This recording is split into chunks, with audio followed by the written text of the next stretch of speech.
What is good, YouTube? Quinn Wade, basketball analysis, coming to y'all with a quick video. We're going to talk about the Thunder waving Austin Rivers and him quickly getting picked up by the Milwaukee Bucks, who have made moves to get Drew Holiday.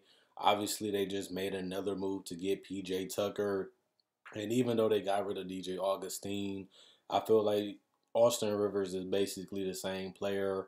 A guy that can create his own shot, can play in the pick and roll, can knock down threes on and off the ball and off the dribble.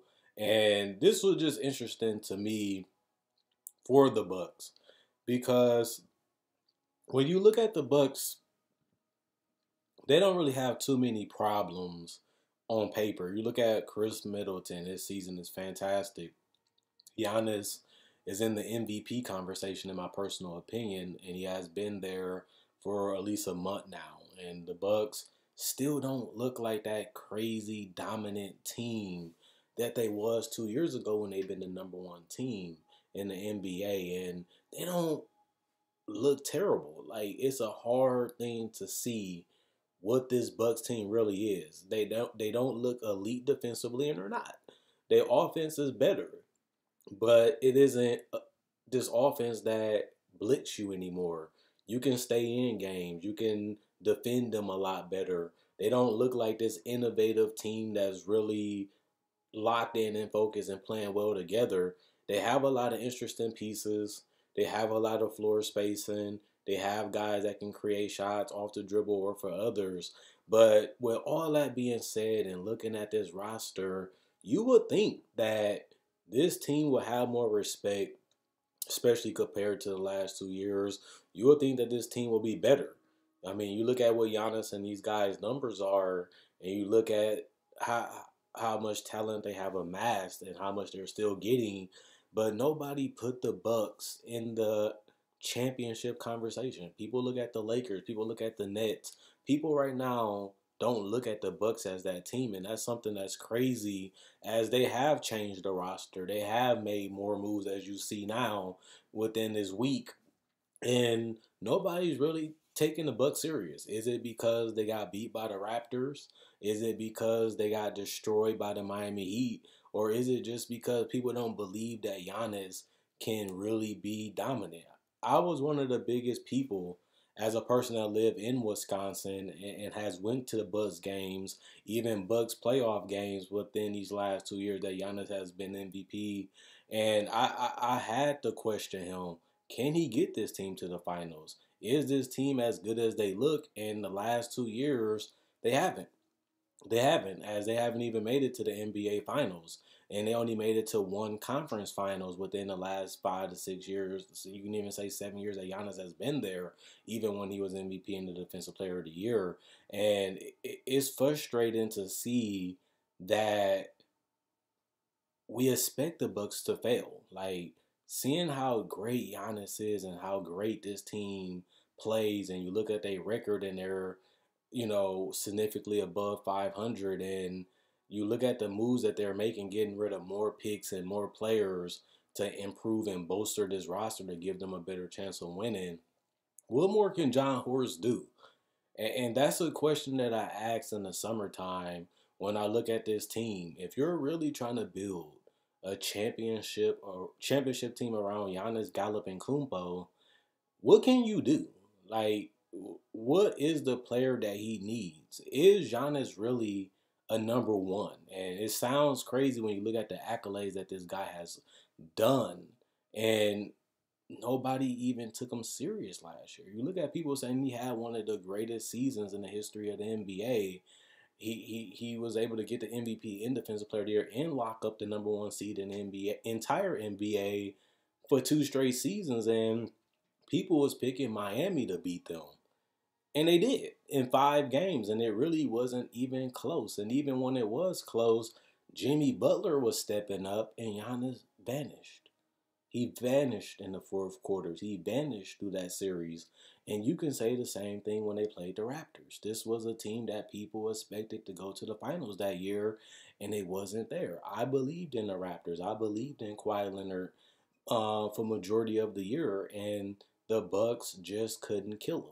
The Bucks just couldn't put him away, and that's a problem because if you're going to pay Giannis $220 million to be your franchise guy, and he can't get you to the finals, he can't even get you back to the Eastern Conference Finals because people look at this team as the third best team. People look at this team as worse than Philly. People look at them as worse than the Nets.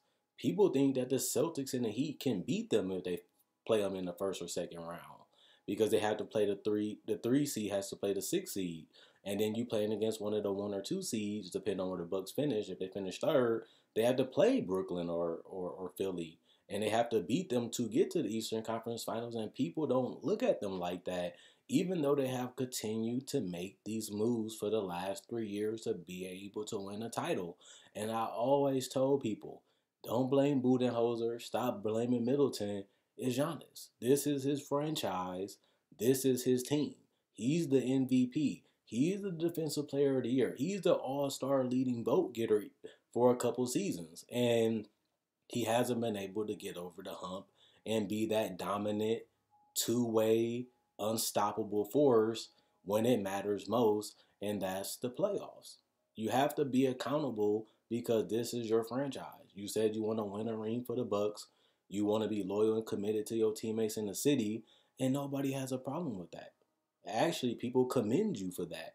People love you for that because you are a superstar in this league, and people do love the fact that you are committed to staying and trying to win the title in your prime, basically, because that's when the contract ends for Milwaukee. And John Horst, I feel like, has did a fantastic job for doing whatever he can to build and put the necessary pieces that he believes around Giannis each and every year. You don't become the number 1 seed without hiring Coach Budenholzer and putting the right talent around Giannis.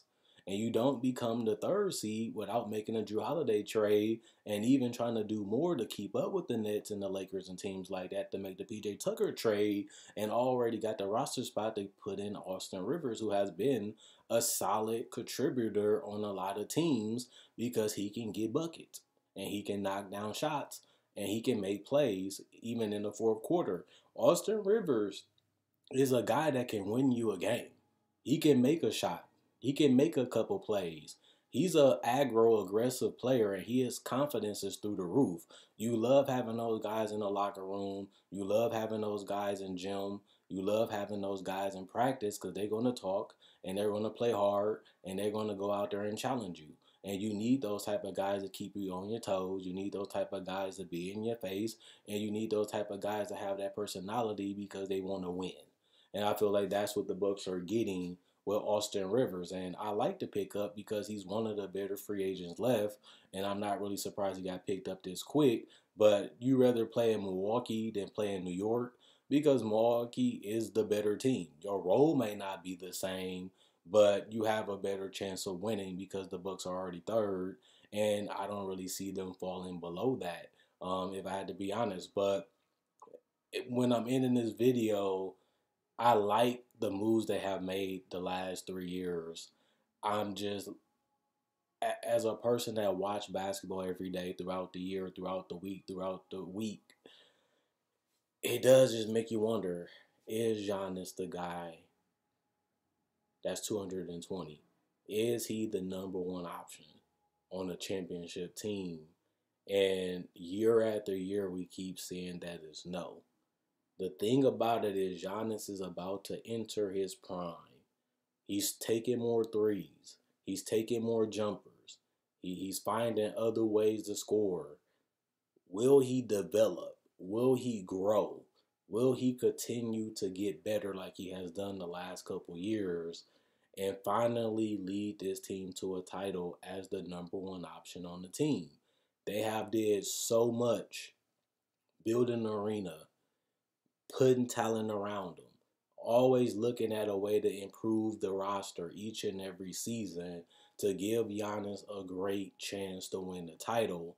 And they have made some moves that you never see the Bucks make. I've been in Wisconsin and Milwaukee my entire life almost, and I never seen the Bucks pay players like this. I never seen the Bucks be number 1 I never seen the Bucks in the conference finals. I never even seen the Bucks try to get past the second round majority of my life living in Wisconsin, and this is all happening now. The question is, will Giannis ever get to the point where he can get it done? Because I don't really see what else the Bucks can do to make this roster better, especially since free agency is over. The trade deadline is over. And they don't have really too much moves they can make now to be better.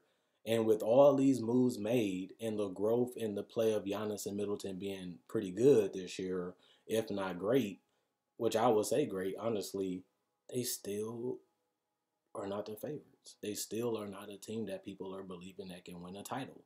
This year, after all these moves and all these roster changes within the last 3 years, people don't believe in the Bucks. They didn't believe even being number one last year and obliterating teams and being an elite defensive team. People still pick Miami. That don't sound right, guys.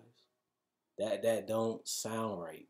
That don't feel right. That don't add up. That don't make sense. And it's reality again this year. After all these moves and all these decisions and all these changes, we look at the Bucks at number 3, and we look at them as a team that is interesting.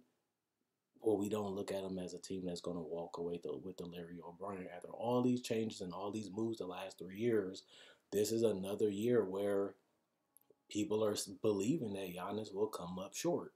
This was supposed to be his conference, and now it's KD's already. And he hasn't even played the entire year in the East. And look at what they have done in Brooklyn. They have surpassed the Bucks, who was the best in the East. And now, with this team being constructed in Brooklyn, how is the Bucks going to win the ship?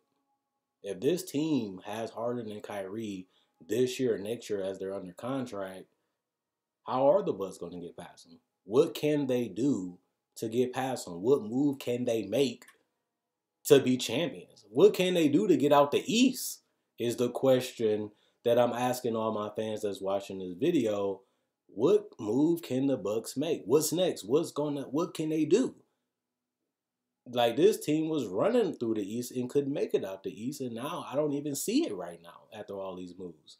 That just sounds crazy. That, what is the answer?